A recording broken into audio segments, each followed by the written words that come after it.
Hola a todos, paso a responder las preguntas de Brenda.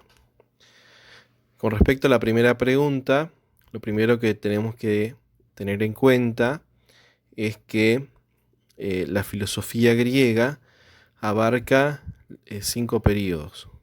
Sí, es lo que corresponde con lo que les subí en la clase del foro, con lo que se llama la filosofía antigua. Bueno, todos esos 5 periodos corresponden a la filosofía griega. El primer periodo, que se llama cosmológico, corresponde a los filósofos presocráticos o también llamados filósofos de la naturaleza. ¿Por qué ahí el texto habla de una diferencia con respecto a otros filósofos? ¿Por qué es Sócrates quien marca la diferencia ahí? Sócrates hace un planteo filosófico mucho más profundo que el de los filósofos presocráticos, porque dirige la mirada hacia el hombre. Entonces, muchos autores llaman a estos filósofos anteriores a Sócrates como presocráticos, pero también pueden ser llamados filósofos de la naturaleza.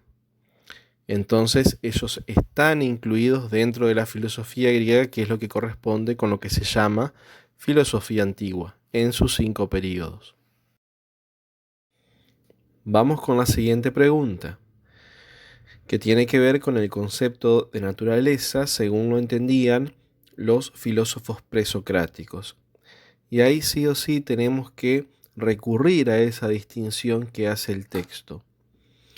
Por un lado, la naturaleza o la physis es lo opuesto a las producciones humanas. O sea que la physis, la naturaleza, es aquello que no es artificial, o sea que no ha sido creado por el hombre.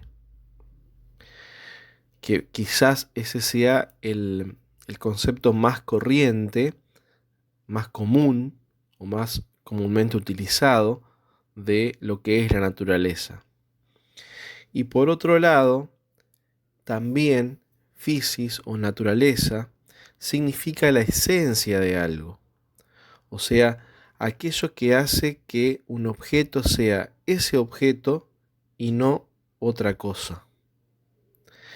Y de acuerdo a esa esencia, ese objeto va a tener determinadas características, va a tener un modo de ser, va a tener cualidades, incluso algunos seres van a tener determinado tipo de formas de actuar.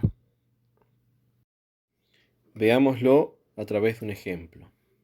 Acá nos preguntamos qué es, y ahí estamos haciendo referencia a cuál es la esencia de ese objeto. Y este objeto es una manzana, esa es su esencia, es ser manzana.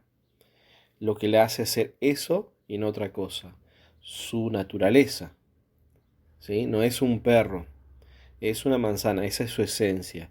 Y por tener esa esencia o esa naturaleza, le corresponden ciertas características.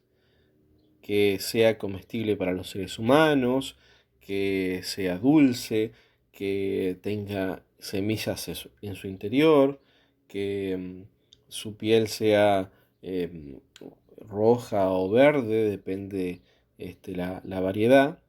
Entonces ahí vemos que de su esencia se desprenden ciertas características.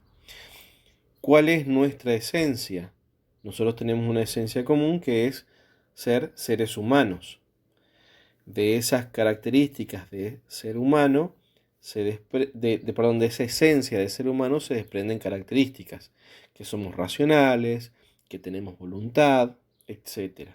¿Sí? Entonces vemos que la esencia es lo que hace que algo o un objeto sea ese objeto o ese tipo de objeto y no otra cosa. Entonces ahí tenemos los dos sentidos de naturaleza que tomaban los presocráticos. Por un lado sí tenían predilección por estudiar los objetos no artificiales, pero lo que buscaban era la naturaleza de esos objetos, o sea, lo que eran, lo que son, su esencia, por eso hablaban de la naturaleza de las cosas.